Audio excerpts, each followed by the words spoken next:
Hola a todos, mi nombre es Valentina Gómez, soy estudiante de Ingeniería Ambiental y el día de hoy les quiero compartir información muy interesante acerca del artículo titulado Reconstrucción histórica de la precipitación en la Reserva de la Biosfera El Cielo en México mediante anillos de crecimiento en Taxodium mucronatum. En pantalla podrán observar la referencia de autores, escritores de este artículo. Sin más preámbulo, vamos entonces a desarrollar el tema. En introducción, podemos describir que el conocimiento histórico del clima es fundamental para analizar su variabilidad en el tiempo y su impacto en los ecosistemas y poblaciones humanas. El objetivo como tal es el estudio y analizar el crecimiento anual de los árboles Taxodium mucronatum, o también lo podemos llamar sabino, que eran árboles que estaban allí en el río Sabinas, para reconstruir la variabilidad histórica de la precipitación en la Reserva de la Biosfera El Cielo, que está ubicada exactamente en Tamaulipas de México. Estas especies de árboles son las que tienen esos anillos bien definidos. Entonces, de acuerdo a eso, se podían definir en ese entonces la variabilidad climática de ese entorno. Entonces, los anillos anchos o gruesos indican condiciones climáticas favorables para su crecimiento, mientras que los anillos angostos o delgados indican condiciones limitantes. De esta manera es posible inferir la presencia de sequías o periodos húmedos en el sitio donde se desarrollan los árboles. Entonces, la extensión de las cronologías de anillos arbóreos están determinadas por la edad que pueden alcanzar las especies. Entonces, este árbol es la especie más antigua que estaba en este entorno. Entonces, por eso el estudio se realizó con esta especie.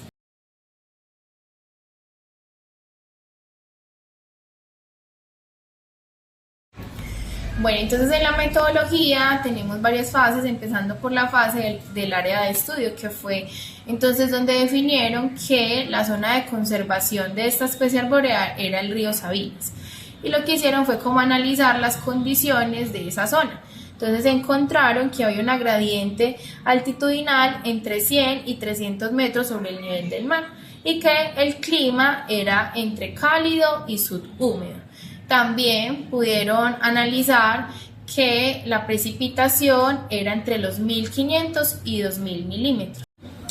Bueno, y en la fase de muestreo de campo lo que hicieron fue que ubicaron árboles de sabino a lo largo del río y por muestreos selectivos identificaron árboles con ramas gruesas, corteza lisa y retorcida y se extrajeron como tal núcleos de crecimiento. De estos árboles que seleccionaron solamente extrajeron 5 núcleos, teniendo en cuenta pues como tal la pendiente del espacio, cómo podían hacer como tal esa extracción.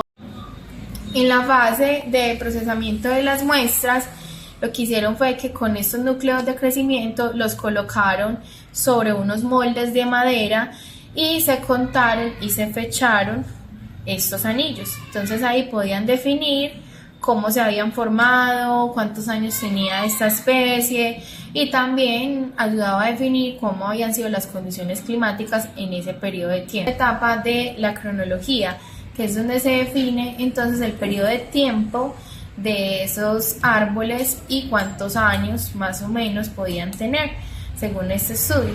Entonces los años que lograron descifrar fue desde el 1474 hasta el 2017, que comprende un periodo de 544 años. La etapa de la cronología, que es donde se define entonces el periodo de tiempo de esos árboles y cuántos años más o menos podían tener según este estudio.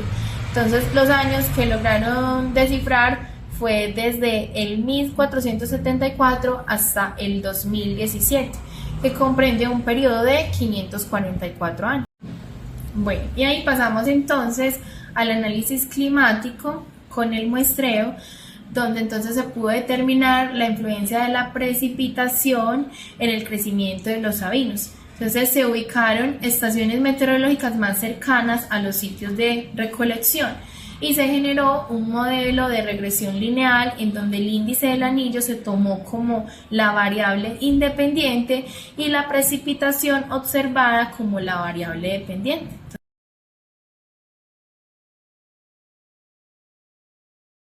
Entonces, como resultado como tal de todo este esquema, tenemos que de un total de 221 muestras recolectadas se lograron fechar el año exacto de su formación y los crecimientos anuales de sus anillos de 116 muestras. Entonces, esto nos dice que sí se determinó una correlación positiva y significativa entre las series de crecimiento. Podemos entonces observar esos resultados. Entonces, por ejemplo, la línea gris nos indica la variabilidad interanual de la precipitación en alta frecuencia. La línea negra representa la precipitación de baja frecuencia y la línea que está cortada o quebrada nos dice el número de núcleos de crecimiento que se analizaron por año. Se ve rojo y azul nos indican la sequía o humedad extrema. Entonces, según esta gráfica podemos describir que entre el año 1557 y 2011 tuvieron una menor precipitación y en el año 1756 y 1816 tuvieron mayor precipitación.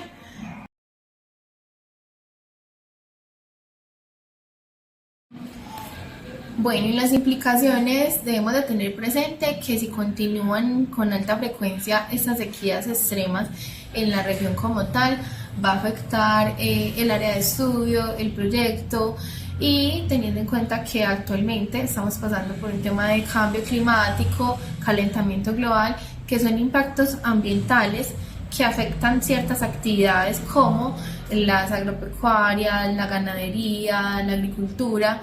Entonces es un tema que sí es importante tener presente, ya que ya la actividad humana como tal tiene que ver con que este impacto cada vez se esté generando más o creciendo más, porque no solamente se está afectando esta zona de México, sino que también nos está afectando en otros países, en otras zonas como tal.